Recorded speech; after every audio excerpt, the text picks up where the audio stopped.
അല്ലല്ലല്ല, അവർ പ്രതിസന്ധിയിലായി എന്നുള്ളത് സമ്മതിച്ചല്ലോ. പിന്നെ ബാക്കിയുള്ള കാര്യം ഞാൻ പറയുന്നില്ല. കെ എം മാണിയെ മുഖ്യമന്ത്രിയാക്കാനുള്ള നീക്കം നടന്നു എന്ന് പറയുന്നുണ്ട്, അത് എത്രത്തോളം ശരിയാണ്? എനിക്കതിനകത്തൊന്നും പങ്കാളിത്തമില്ല. അത് യഥാർത്ഥത്തിൽ ഇവിടെ നമ്മളുടെ നന്ദകുമാർ പറയുന്നതാണ് ഞാൻ മാധ്യമങ്ങളിലൂടെ കേട്ടത്. അത് അദ്ദേഹം വിശദീകരിക്കട്ടെ. ഒരു കാര്യം ഉറപ്പാണ്, ഉമ്മൻചാണ്ടി ആ കാലഘട്ടത്തിൽ ഉമ്മൻചാണ്ടിയെപ്പോലൊരു മുഖ്യമന്ത്രിയല്ലാതെ ആ ഗവൺമെൻറ് മുന്നോട്ട് പോകാൻ സാധ്യമല്ല. തിൻ മജോറിറ്റിയല്ലേ ഉള്ളൂ, ചെറിയ മജോറിറ്റി. 2 പേര് അവിടെ അച്യുതാനന്ദൻ തന്നെ നിയമസഭയിൽ പറഞ്ഞിട്ടുണ്ട്, 2 പേര് ടോയ്ലറ്റിൽ പോയ ഈ സർക്കാർ വീഴും എന്നല്ലേ അദ്ദേഹം പറഞ്ഞത്. അങ്ങനെ ഒരു സർക്കാരിനെ 5 കൊല്ലക്കാലം നടത്തിയ ശ്രീ ഉമ്മൻചാണ്ടിയെക്കുറിച്ചൊരു നല്ല വാക്ക് എല്ലാവരും പറയേണ്ടതല്ലേ? അതല്ലേ സത്യം? കെ എം മാണിക്ക് മതിയായ യോഗ്യത ഇല്ലായിരുന്നു എന്ന് തന്നെയാണ് പറയുന്നത്. അല്ലല്ലല്ല, ഉമ്മൻചാണ്ടി മുഖ്യമന്ത്രിയായിരിക്കുകയാണ്. ആ ഉമ്മൻചാണ്ടി അവിടെ നിന്ന് മാറ്റണം എന്ന് മാണി സാർ ആലോചിച്ചിട്ടുണ്ടോ എന്ന് എനിക്കറിയില്ല. അദ്ദേഹത്തിൻ്റെ സ്വഭാവത്തിന് ആലോചിക്കാൻ സാധ്യതയില്ല എന്ന് തന്നെയാണ് എൻ്റെ വിശ്വാസം. പിന്നീട് അദ്ദേഹത്തിൻ്റെ ഭരണശേഷം വന്ന കാര്യങ്ങളാണ്, ഞാൻ അതിനെക്കുറിച്ചൊന്നും പറയുന്നില്ല. ഒരു കാര്യം കൂടി, ആ നേരത്തെ പറഞ്ഞ വിഷയത്തിൽ തന്നെ ഒന്നും കൂടി ചോദിക്കുകയാണ്. ഈ സോളാർ കേസുമായി ബന്ധപ്പെട്ട് ഈ പ്രശ്നങ്ങൾ ഉണ്ടാകുമ്പോൾ TP ചന്ദ്രശേഖരൻ വധക്കേസുമായി ബന്ധപ്പെട്ടാണ് പിന്നീട് ഇതിനൊരു കണക്ഷൻ പറയുന്നത്, ആരോപണങ്ങൾ ഉയരുന്നത്.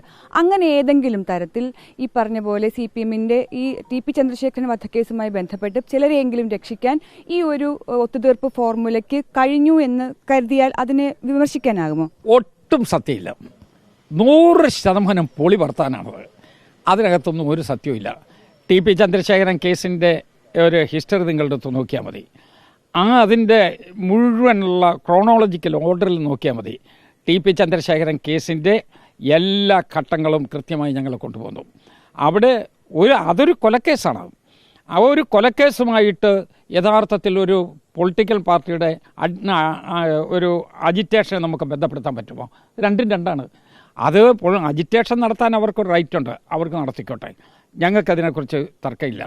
പക്ഷേ ഒരു കൊലക്കേസ് തേച്ചു മാച്ച് കളയുന്നതിന് വേണ്ടി നടപടിയെടുക്കും എന്ന് പറഞ്ഞാൽ അത് ഈ ഭരണഘടന പിച്ചു ചിന്തുന്നതിന് തുല്യമാണ്. ഞങ്ങളത് സമ്മതിക്കുന്ന പ്രശ്നമില്ല എന്നുള്ളത് ബോധ്യപ്പെട്ടു. കാരണം ആ കേസിൽപ്പെട്ട മുഴുവൻ ആളുകളെയും ശിക്ഷിച്ചല്ലോ, കോടതി ശിക്ഷിച്ചല്ലോ. അപ്പീൽ അവർ പോയല്ലോ. അപ്പീൽ കോടതി എന്തായി? താഴത്തെ കോടതി വിട്ടവരെ കൂടി അപ്പീൽ കോടതി ശിക്ഷിച്ചു. അപ്പം ഞങ്ങൾ വളരെ കറക്റ്റായിട്ടാണ് ആ കേസ് കൊണ്ടുപോയത് എന്നുള്ളത്, ഒരു സ്വാധീനത്തിനും വഴങ്ങാതെയാണ് ആ കേസ് കൊണ്ടുപോയത് എന്നുള്ളത് എല്ലാവർക്കും കൃത്യം മനസ്സിലാകും. കേരളത്തിലെ ക്രിമിനൽ ഹിസ്റ്ററിയിൽ യഥാർത്ഥത്തിൽ റെക്കോർഡാണത്. ഈ കേരള കോൺഗ്രസിൻ്റെ ഇപ്പം വീക്ഷണം ഒരു ലേഖനം കഴിഞ്ഞ ദിവസം എഴുതിയിരുന്നു. ഇപ്പോൾ അതിനെതിരെ പ്രതിച്ഛായ എഴുതിയിരിക്കുന്നു. ഈ കപ്പൽ മുങ്ങിച്ചാകാൻ പോകുന്നൊരു കപ്പലിൽ നിന്നും ജീവനക്കാർ, ലൈഫ് ബോട്ട് പ്രതീക്ഷിക്കുന്ന ജീവനക്കാർ നടത്തുന്ന ചില പ്രതികരണങ്ങളാണെന്നാണ് പറഞ്ഞിരിക്കുന്നത്.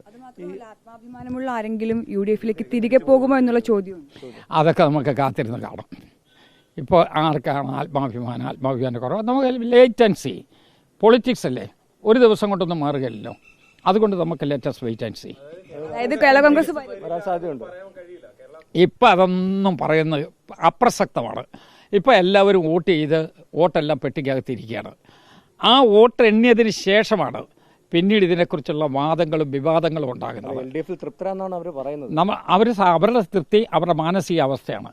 അത് അവരെ തൃപ്തിയാണെങ്കിൽ അവരെ തൃപ്തിയായിട്ട് വയ്ക്കോട്ടെ, നമുക്കതിനൊന്നും വിരോധമില്ല. ജനങ്ങൾക്ക് തൃപ്തിയുണ്ടോ എന്നുള്ളത് വോട്ടെണ്ണുമ്പോൾ അറിയാം. ഈ മാനസികാവസ്ഥ മാറും അവരുടെ? അല്ല, അതറിയില്ല, അത് അവരാ പറയേണ്ടത്. ഞാൻ പറയുന്നത് ഘടകകക്ഷികൾ എന്നും പരിഗണിച്ചിട്ടുള്ളത് UDF ആണെന്നാണ് ആ ലേഖനത്തിൽ പറഞ്ഞത്. അത് എത്രത്തോളം ശരിയാണ്? അത് 100% ശരിയല്ലേ? അതൊക്കെ കറക്റ്റാണ്. ഘടകകക്ഷികൾക്ക് എല്ലാം, ഏത് ഘടകകക്ഷിക്ക് അവരുടെ ഒരു ഡിമാൻഡ് അംഗീകരിച്ചില്ല എന്ന് പറയുന്ന ഒരു ആവലാതി മൈനറായിട്ടുള്ള വല്ലതും വന്നിട്ടുണ്ടാകാമെന്നുള്ളതല്ലാതെ മേജറായിട്ടുള്ള എല്ലാ പ്രശ്നങ്ങളും തീർക്കും. അതാണ് ഐക്യജനാധിപത്യ മുന്നണി. പാർട്ടി നിലപാടാണോ, കോൺഗ്രസിന്റെ നിലപാടാണോ വീക്ഷണം എഴുതിയത്? അത് നമ്മുടെ പ്രതിപക്ഷ നേതാവ് അദ്ദേഹം വളരെ കൃത്യമായി വിശദീകരിച്ചു. ഒരു കാര്യം കൂടി, ഇതിൽ ഈ വീക്ഷണം ഇപ്പോൾ മറുപടി പറയുമ്പോൾ, പ്രതിച്ഛായ മറുപടി പറയുമ്പോൾ വേറൊരു കാര്യം കൂടി പറയുന്നുണ്ട്. അതായത് ഈ LDF-ന് നേട്ടം ഉണ്ടാക്കാൻ കാരണമായത് കേരള കോൺഗ്രസ് എമ്മിൻ്റെ രാഷ്ട്രീയ നിലപാടാണ്. അതായത് UDF-ന് മറുപടി നൽകുന്നതിനൊപ്പം തന്നെ രാജ്യസഭാ സീറ്റ് അടക്കമുള്ള കാര്യങ്ങൾ മുന്നിൽ നിൽക്കുമ്പോൾ LDF-നെ ഓർമ്മപ്പെടുത്തുന്നുണ്ട് ചില കാര്യങ്ങൾ, എങ്ങനെയാണ് രണ്ടാം സർക്കാർ അധികാരത്തിൽ വന്നതെന്ന്. അപ്പോൾ എനിക്ക് അതൊരു സമ്മർദ്ദ ശക്തി അതിന് UDF-നെ ബലിയാക്കുന്നു എന്ന് ഞാൻ കരുതുന്നുണ്ടോ? നമ്മളെ സംബന്ധിച്ചിടത്തോളം നമ്മളൊരു മുന്നണിയിൽ വളരെ സംതൃപ്തരായി പോയിക്കൊണ്ടിരിക്കുകയാണ്. ഇതിനകത്തൊരു അലങ്കോലമില്ലാതെ പോവുകയാണ്. മുന്നണി നേതൃത്വമുണ്ട്, അതിൻ്റെ രാഷ്ട്രീയ കക്ഷികളുടെ സമുന്നതരായ നേതാക്കന്മാരുണ്ട്.